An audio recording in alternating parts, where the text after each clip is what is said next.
Ayan, ayan. Muli, ito na naman po ang inyong lingkod. So, yun. Bago lahat, syempre, maraming salamat sa inyong walang sawang pagsuporta at pag-aabang sa aming mga video na i-upload. Okay. So, dito tayo sa reaction po ni Kalinga Prab. Ito ay patungkol sa mga nangyayari, ano mga nangyayari, tulpuhan, umalis sa Kalingap, ngayon kaguluhan. Ay, sino po ba? Marapat po ba? Oh, yan. Marapat po bang mayroon tayong konting masabi man lang na yung nanay, ikaw nanay, dapat na pagsasabihan si Beyonce, o itong nanay dapat ay anak, teka, nasa kainitan ka ng mga ka-issuehan, ikaw ay mapupulutan ng mga ibang mga reactor dyan, anak, ganito, marami ang basher na mga viewers, baka pwedeng ganito, wag na muna, yung ganun. Marapat ba natin na ikaw nga hindi naman sa sinisisi, or sabihin natin mga gano'n na lang, na bakit nga ba hindi man lang ni Nanay Hazel mapakalma man lang, teka muna, ako bilang ina, ang lahat ng mga nangyayaring ito ay hindi ko gusto. Nangyayari sa anak ko na nababas, nare-reaksyonan, kabi-kabila, napupulutan. Ako bilang ina, higit na nasasaktan para sa aking anak. Meron bang ganon? Katunayan, kapag naka-live si Beyonce, si Nanay Hazel nandun, bulong-kibulong sa tabi. Ano po? Ano po ang naging kinahinatnan? Ano ang nangyari? Naibsan ba ang mga ka-issuehan, kabi-kabila, nag-reaction, binambabas, humantong sa ganito, sa ganyan, hanggang sa ngayon, ito na, sila ng mga nagkakagaluhan, magkakaalyado. Pero ganoon pa man, ako ho ay nandito sa live ni Kalinga Prab. Ang kanyang opinion, reaction ay sama-sama po tayo na ating pakinggan. At ako ho ay magbibigay ng aking opinion kung ano ang aking pagkakaintindi matapos mapanood ang live ni Kalinga Prab. Okay, dito muna tayo sa part na to. Na ang part na to, hindi ba na disiplina ng magulang si Beyonce pagdating sa mga ganitong ka-issuehan na pinasok mo ang mundo na social media, ikaw isang ganap din na vlogger o vlogger, o tama, ay napagsabihan na anak, ganito, ganyan. Magsulo ka, magsulo tayo. Anak, ganito, huwag ka magsasalita ng ganyan. Huli ba? Or wala ba paalala? Kung huli sa paalala, wala naman tayo narinig na paalala. Ano po? Likha ni Kalinga Prab ang kabuuang video ay sa kanya nyo po mapapanood sa kanyang live. Mawalang galang po, Kalinga Prab. Ayan, suportahan po natin. Ito yung pinakamaganda, no? Na nandyan, tuloy tayo sa pagsuporta sa Kalinga Foundation. Siyempre, Kuya Bal, pwede ba natin yung iwanan? Sa tagal ng panahon ng inyong abang lingkod ay nandito at simula noon hanggang ngayon ay nandyan at defender pa rin po ang inyong lingkod. No po, sa kila Kuya Bal. Kahit ano man ang sabihin ng iba, hindi po ako kayang tinagin. Ako po ay maninindigan kung saan ang aking damdamin. Mula noon hanggang ngayon ay hindi po nagbabago. Kahit pasabihin ako ay anti-Kalingap or basher ng Kalingap, no. Tuloy. Okay. Mawalang galang po kay Kalingap. Okay? O, ito na. Sinabi ko ba? Pero yung Baltic, grabe yan. Bakit ba akong ginagawa ko? Okay. Gastos nga ni. Ayun ha. May nagko-comment kasi doon. Baltic, Balbarubal. Pag sabi nga ni Kalinga Prab, pag sinabing Baltic, parang may salting. So, ito, isa-separate natin yung topic na yan, patungkol yan. Okay, yung mga pagaya-gaya ng boses ni ginagaya ni Kapeso, and nagaya rin ni Beyonce, nahawa na ba si Beyonce? Nagumaya na rin. Teka muna, separate po natin yan. Hindi po yan ang ating highlight topic, okay? Hindi pa rin tapos si Kuya Kendrick. Okay. Wait lang ha. Okay, wait lang. Okay, ito. Tapos, Okay, wait lang. Kasi, kailangan kong umpisahan kung saan nag-start yung patungkol sa hindi ba na disiplina pagdating sa ngalan ng pag-vlog. Okay. Ito. Nasaan na tayo? Ako sabi ko naman normal din. Kasi style na ako. Wait lang ha. Guys, pakiclick ng thumbs up na sa ganun iswak sa palasa po ni YouTube. Huwag po natin kalimutan. Mamaya, i-click nyo muna yung X para maklik yung thumbs up, yung like. Okay. Hindi ba disiplina ng magulang? Yan ang pinaka talaga dyan. May nag-comment ha, hindi raw na-disiplina ng magulang. May nag-comment po. Binasa lang yun ni Kalinga Prab. Okay, nulit ko, may nag-comment, binasa ni Kalinga Prab. Hindi totally si Kalinga Prab ang nagsabi. Okay. May kasalanan para sa akin. Pinaka may kasalanan yan yung magulang. Ulit, Hindi ko naman ibabaon ko. Yan. Hindi ba disiplina ng magulang? binasa. Yan ang pinaka talaga dyan. Pinaka may kasalanan para sa akin. Pinaka may kasalanan yan yung magulang. Ang pinaka may kasalanan, ayon kay Kalinga Prab, ay ang magulang. Bakit po? Bakit ito nasabi ni Kalinga Prab? Okay, pakinggan natin. Kayo, ano masasabi ninyo? Bilang kayo ay mga viewers, subaybay ninyo, mga pangyayari, marapat nga ba talaga natin masabing ang pinaka may kasalanan dito ay ang magulang? Okay, magbibigay ako ng aking opinion patungkol sa mga bagay na yan, ha? Wait, Unang-una, bakit mo ipa-front yung anak mo sa national TV na correct. Ikaw ang magulang, ikaw ang magdidesisyon.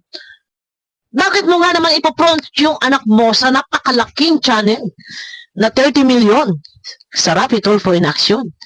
Na alam mong maraming kabi-kabila ay uusig at babatikol sa kanila. Mga supporters ng Kalingap, mula pa panahon pa ni Lola Damiana, bakit mo ipopront yung anak mo? Okay, i-front mo yung anak mo, make sure na ang lahat ng tao ay nasa inyo ang simpatya or ang lahat ng ang mga tao ay wala sa social media ang pinatulpo nyo. 'Di ba? Yung pinatulpo ninyo ay isang ganap din ba mga vlogger din na may mga kanya-kanya din mga supporters as viewers. Kayo nakilala sa Kalingap, wala kayo sariling community that time. Pinatulpo ninyo. Bakit mo nga naman ipopront yung anak mo? So, hindi ba natin naisip yun na ipopront, papayagan ko yung anak ko, sige anak, magpatulpo ka na. Wala kayong community na maaaring maniwala sa inyo. Meron man naniniwala, mangilan-milan, pero hindi sasapat kapag nagsanib puwasa ang supporters versus supporters, saan maaabot yun? Okay. alam mong pwedeng mapahiya Ayun. ang anak mo. Okay. Sa akin.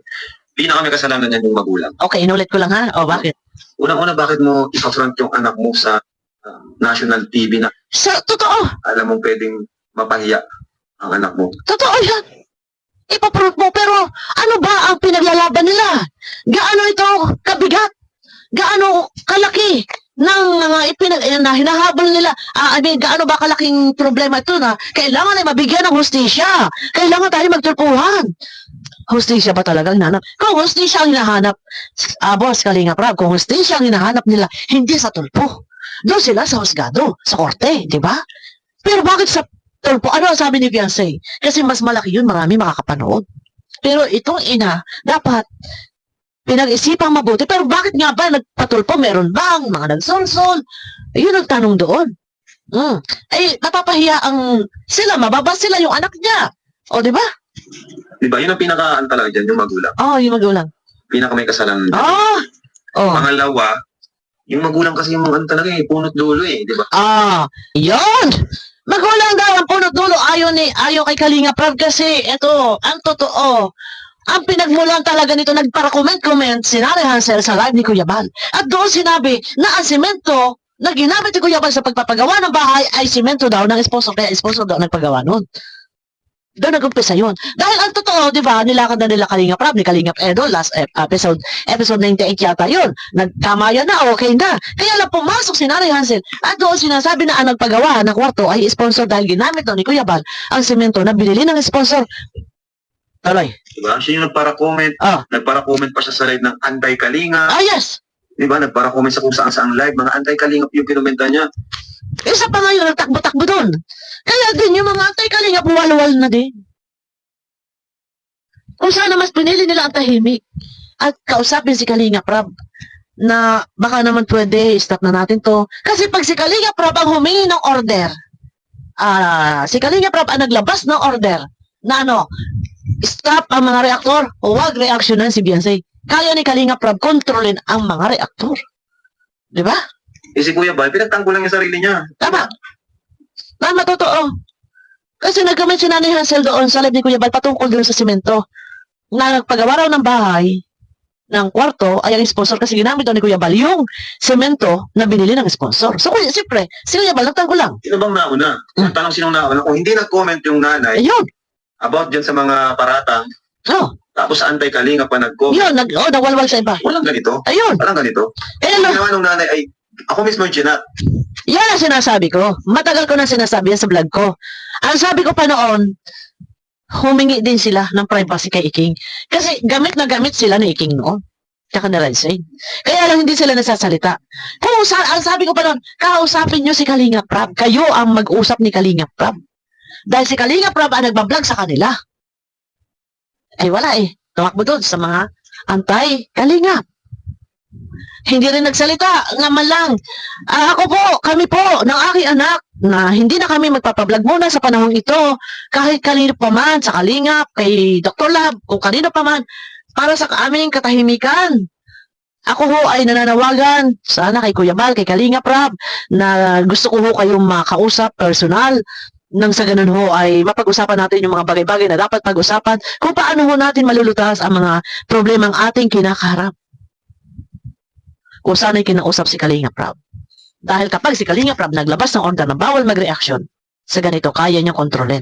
Makokontrol, may lista pa lahat, pero wala. Diba? Ano nangyari? Sino ba ang kanilang mga sinamam ng kauna-unahan? Sa Redsen, si Iking. May mga ilang sponsor pa. Pero bakit hindi nila pinili? Nakausapin na lang si Kalinga Prab. Dahil ang lahat kaya kontrolin ni Kalinga Prab, ang kaguluhang ito. Pag nagbigay, naglabas ng order, wala may reaction. Kasi mga reactor sumusunod doon eh. Pag nagbigay ng order eh. O, di ba? Okay, ako mismo siya natin, di tapos ang usapan. O, di ba? Bakit naman ganyan? Ayun na nga po. Di ba? Ba't naman ganyan? Na si Kuya Bal, grabe mo sa... Ayun na, kahit kay Kuya Bal. Tsaka, walang imposible. Ang lahat naaayos. Napapag-uusapan sa maayos. Napag-uusap yan. Bakit naman gano'n si Kuya Bal? Ginawa nilang privado ang usapin. Pero wala. Hindi nga sila nagsaway. O kami po ngayon ay hindi na Kalingap at ang katunayan ng aking anak ho ay gumawa na rin ng YouTube channel. Ay kami ho ay hindi maglalabas ng anumang mga pahayag labas sa Kalingap at iingatan ho namin na sa pagla-live ng aking anak ay makasagi. Sana lang din sa mga viewers na nagmamahal sa amin ay iwasan ang mambas sa Kalingap dahil kami ang matatambakan ng sisimerong maganunwal. Kaya, ang sabi pa nga ni Nanay Hazalan, for your info, may trabaho po ako noon. Nagsisikap po ako magtrabaho para malang may pangkain ng aking pamilya. Pero, nang binangga natin doon sa unang vlog, ayun, ano sabi ni Fiancé? Inuutosan siya mangutang. Ano pa ang sabi doon kay Iking? Wala siyang trabaho. Katunayan kumakain sila balanghoy. O, di ba? Kung ako sana yung kinausap, Ayun na. nangyaring ganyan. Pero ang ginawa, nagsumbong siya sa antay-kalingap. Yun na ang masaklap. Doon nagsumbong. Para comment-comment. Ila Joel Salcedo at itong kapeso, nakapasok na din, nakisawsaw na din. Oh, at itong Iking, hala, sige, tinanggap. Binigyan nila Iking ng pagkakataon na makapasok, makapunta sa bahay, na wala silang kamalimalay, na ito pala ay may anong pinag-usapan nila. Sila, wala man silang sinasaway sa pagsumula. Kung sana si Nanay Hansel, mas pinili pa rin si Kalingap Prab para hindi nagkalaot-laot sana. Ay wala nga ho pagsasaway. At hinayaan nga ho na nagkatulpuhan, hinayaan na rin na mag-vlog na hindi nila alam. Sabi ko nga hindi ito ang tamang panahon para gumawa ng channel. Pero ano ba, bakit nga ba? Nag-vlog. Ano sabi ni King noon? Yayaman daw si Beyonce dahil marami daw palipad. Ngayon nakikita ko, parang si Beyonce palayo na. Di ba, wala na dito kay King, para kalaban na yata. Wala na rin dito sa Kalaban at Bagsik, parang nandito na kay Kapeso. At ang ginawa ni Kapeso, laylo daw muna.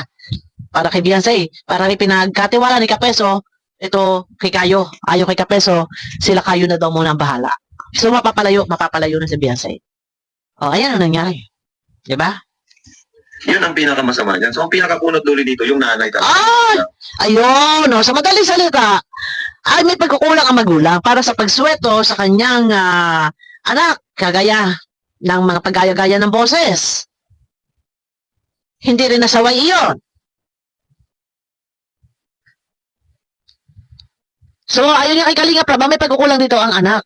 Ang ina, ang magulang. Kasi hindi nila dinaan sa ayos sa usapan. Kailangan ba talaga doon kay Rapi Tulfo na pwede naman kausapin si Kalinga Prab? Ayun nga ang problema doon. Pero wala tayong magagawa kasi ng panahong iyan, baka iba na talaga merong mga nasa likod na hindi natin alam kung sino. Diba? Ayun, speaking of yung aking content ng isang araw, at sabi ni Renzi, wala rin siya natatandaan, ha? May sinasabi ka pa mga bobo tanga dyan, mas tanga ka, mas bobo ka, ha? Ngayon, mag-iingat kayo magsalita. Nasasabihin ninyo ang nasa likod ninyo, sila yun at si AR, ha? At dadaanin nyo pa sa mga biro-biro. Huwag kayo magbibiro sa panahong seryoso ang mga usapin. Para hindi kayo nare-reaksyonan. Ang video ay hawak ko. Katunayan ay na-download ko. Ha? Huwag ninyo sige, sa separate video natin yan. Okay? Tuloy muna tayo para hindi tayo naghalo-halo, hindi naghalo-halo. Di ba? Kaya, siya ang pinaka may kasalanan dito. Tapos, ipa-front mo yung anak mo sa national TV. Ngayon. Di ba? Na talagang napahiya talaga ng gusto. Wala, talaga. Ngayon nga, parang yung mga nagsasupport sa kanila, parang na-disappoint na din, nawala na rin ng gana. Kasi nga, napag-apapront talaga dito is yung magulang. Ikaw ang harap sa kasagsagan na mainit na nasasadlak sa ka-issue ng iyong anak.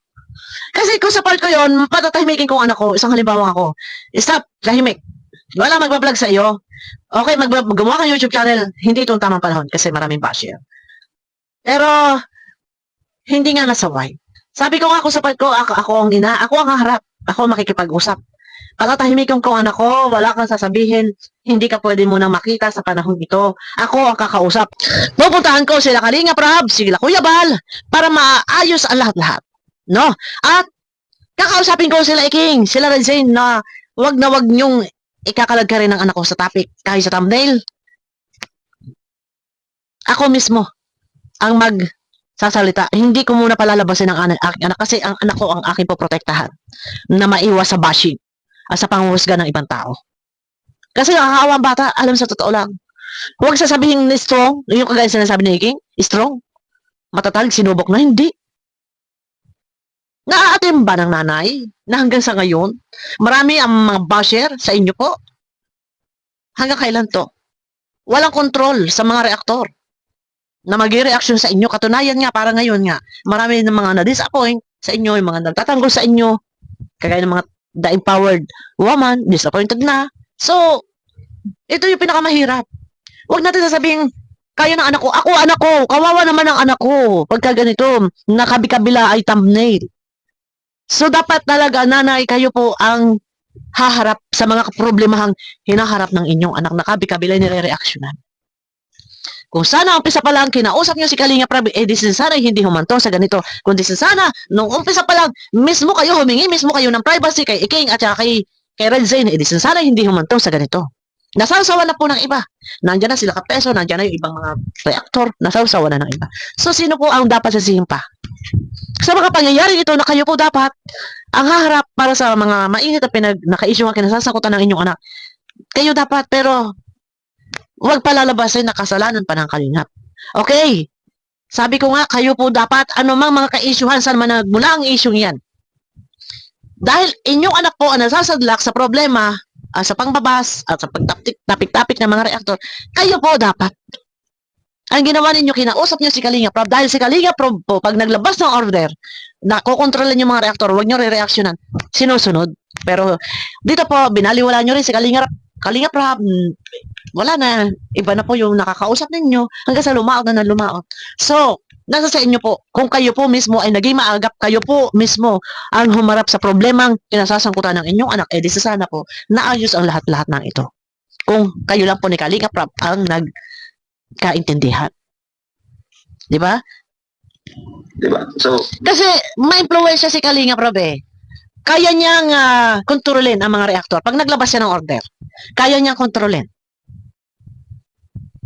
Pag sinabing wag re-reactionan, titigil. Kaya si Kalinga Prab dapat sana muna kinausap kahit na hindi mo na si Kuya Bal. Dahil si Kuya Bal, medyo talagang mainit na rin si Kuya Bal eh. Nung panahon nagkakaribok-ribok na eh. Medyo dumidepensa na lang din si Kuya Bal sa kanyang sarili. Ano? No, tuloy. Dapat yung nanay ang mag-ano. Kasi yung ibang parent yun, ibang magulang yun. Hindi ko maano yun eh. Yung ibang nanay, kung tutusin mo, ibang nanay yun. Ay, Siyempre, di nila i-front yung totoo yan. Kahit ako, pag anak ko yan, hindi pa pwede. Anak, tama na, stop na. Hindi tayo mamamatay kung wala tayong kainin, kung wala tayong panggastos. Huwag ka na munang humarap sa social media dahil sa panahon ito, napakainit pa ng usapin laban sa iyo at marami nang babas sa iyo. Kaya lang, wala na. Pero bago pa nangyari ang tulpuhan, marami ang mga pagbabanta. Nagkita-kita na lang daw sa tulpo. Yung pagpapatulpo iyan, sino ang nasa likod niya? Iyan dapat lumitaw kung sino ang nasa likod ng tulpuhang ito. Correction ha, doon sa tulpuha sa reaction ko kay Red Saint, wala akong binanggit doon. Tahasan o rektahang sinabing ang nasa likod ay si AR at saka si Leo. Wala akong sinabi. Ikaw correct ko, ha? Ngayon, sa pagpapatulpong ito dapat ang malaman. Malaman natin kung sino ang nasa likod ng tulpuhang ito. Parang ako may alam kung sino ang nasa likod ng tulpuhang ito. Pero ayon nga, sa live, sa upload ni Kuya Bal, na ang nag-drive papunta sa Manila ay ang anak ni Iking at ang Red Saint. Ayun sa upload ni Kuya Bal. So, sino pa nasa likod? Okay, tuloy. Hayaan nila, hindi nila ilalagay yung anak nila Yes, totoo yan. Kung sa ibang magulang. sa sitwasyon na mapapahiya ito. Kahit ako man talaga, ako yung nanay na overprotective sa anak ko. Lalo na maliliit pa yung mga anak ko. Anak ko, Diyos ko. Ako, overprotective ako, ha? Isipin nyo. Grade 1 yung bunso ko, babae. Nalaman ko, nabalitaan ko na pinatayo ng teacher kalahating oras sa room. Hindi ko matanggap. Bakit mo pinatayo ang anak ko? Ano kasalanan ng anak ko? Pagpunta ko pa lang daw, tulong-luha ko. Talagang naghalo yung sama ng loob ko at saka yung galit ko. Kasi syempre, nanay tayo eh. Bakit pa patatayuin yung anak ko? Ito may kikwento ko lang. Habang nakikipag-usap ako doon sa principal sa office, tulong ng luha ko. Sabi niya, magharap na po tayo. Sige, patatawag ko. Pinakancel ko, stop muna. Huwag po ngayon. Kasi umiiral yung ano ko eh. Yung galit ko eh, tsaka yung naghahalo na yung iyak ko eh. Yung sa sobrang galit ko, sabi ko wag muna po kasi galit na galit ako, baka kung ano magawa ko. Kasi pinatayo yung bunso ko na unika iha ko, nakamahal-mahal ako. Pinatayo ang anak ko na kalahating oras during class na yan, nag-lesson sila dahil lang sa walang ID. Okay, walang ID, may gwardiya. Ha? Bakit pinapasok ng gwardiya? Hindi ko rin naman namalaya na wala palang ID. Kung may problema ang anak ko, ipatawag mo ko. Huwag mo parusahan ang anak ko. Sobrang ang iyak ko, ang galit ko, yung bunso ko. Pinatayo na kalahating oras. Ang galit ko, hindi pa kami nagharap ng teacher. Kinabukasan pa ako nagpatawag ng pagharap. Nako, pagdating doon, talagang matindi ang mahirap kasi siyempre pag mga anak na natin, ano sasaktan? Yung mga anak na natin dito ang napagtitinginan, napag-uusap-usapan. Di ba? Ay, nabas ka mo bon, kabi-kabila na reaksyon. Kay Beyonce, kabila-kabila na pag-uusap-usapan. Oh, di ba? Di ba masakit sa magulang? Akong ina. Ganyan mangyari sa anak ko, hindi ako papayag. Stop, anak. Hindi mo kailangan ipagsabayan ang sarili mo sa mga ka-isyuhan. Ha? Aanhin mo yung pera, kailangan ba? Bakit ba? Nagpalipad-palipad. Kung kabi-kabila ka na live mo, ay may nag-reaction at may nakamata sa iyo, at may nambabas sa iyo. Di ba? Wala. Nasa nanay. Ikaw nanay. Hanggang sa ngayon, wala katapusan. Wala nang katapusan ng ka-isyuhan. Walang magkocontrol. Kung sa ibang community, isang halimbawa kay Tatay Tekram, pina-stop na. Isang buwan, 2 buwan, stop, tapos ang usap. Sa Kalingap, walang magkocontrol. Dahil ginusto rin naman nila. Nagkatulpuhan, nag-vlog. Yung nanay, walang pagsasaway. Sino? Sino ba dapat pagsisihin? Dapat ang nanay, tayo, pag alam natin na sasadlak sa ka-issue ng ating mga anak, tayo mismo, protektahan natin ang anak natin na kung maaari, anak na babas ka, na tama na yan. Huwag ka na muna kaya anak mag-vlog, mag-live. Kasi masakit sa damdamin ng isang ina. Ako mang ito, mababas yung anak ko. Anak, stop muna. Bakit nga hindi ma-stop? So, marapat basisihin talaga si Nanay Hansel? Comment lang kayo. Di ba? Minsan nga, anak mo pa yung gagalitan mo eh. Di ba? Tama, totoo. Ganun eh. Di ba ganun ba mag-usap? Totoo yan. Sila papa. Totoo yan. Ako bang gagalitan yan kahit kahit hindi ko kasalanan? Totoo yan. Sa anak ko din yan. Nakakaaway-away sila sa school, grupo-grupo, parinigan. Mga nagdidilaan-dilaan. Pag nagsumo sa akin ang advisor, Mami, naku, grupo-grupo, away-away sila, nagdidilaan, may mga nagagayunan pa. Pagdating sa bahay, bakit naman ganun? Wag ganun. Lahat pilitin mo, maging kaibigan mo lahat. Pinagsasabihan ko mga ano ko. Ano sa baka katulog niya, kakasermon ko, mamali ako, tulog pala, nakaganyan sa upuan, tulog pala, kakasermon ko. Di ba? Patay yung mga nanay. Poprotektahan natin yung anak natin sa maaaring mangyari. Pero yun ba nagawa ba ni Nanay Hansel? Yun ang tanong. Di ba? Hindi. Magagalitan yung mga yan. Di ba? Tama naman Diba? yun. Di ba? Yung mga ganun eh. Hindi mo ito-tolerate yung anak mo na Tama. gumante, na di mo ano yung anak mo na, sige anak, labanan natin yung yan. Gantihan natin. Ayun ang pinakamahirap dun eh. Ayun na nga eh. Ganun yun. Yun ang ano ko. Yun ang ano ko doon. Ayun na nga pong dalahin sa kay Rapi Tulfo. Doon mga majority sa comment section nababa sila. Di ba? Tapos pag nag-live pa, yung anak niya, doon pa pabulong-bulong. Di ba? Tsaka ba, ugali din pati po ni Nanay Hansel, mahilig magpara-comment. Kaya din po lumalaot. Ugali din po niya na magpara-comment at mga twiran. Di sana po, yung mga kino-comment, okay, no problem naman po mag-comment. Yung comment in a nice way naman, hindi puro katwira-katwiran.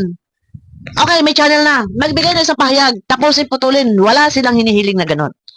Wala rin hinihiling. Na kami ng pamilya namin, ay kami po ay nakikiusap sa inyong lahat para matapos na po ang mga ka-isyuhan. Wala. Nagko-comment-comment pa nga po. Katunayan nga mga kara, magko-comment sana kay Iking, ni Hyde na ni Iking, ni Black na ni Iking para daw, ayon kay Iking para daw hindi na makapagsalita pa na magsalita. Ngayon, doon naman nag-comment sa iba. Kaya kapeso, kaya kayo. Ayun, konti pa. Diba?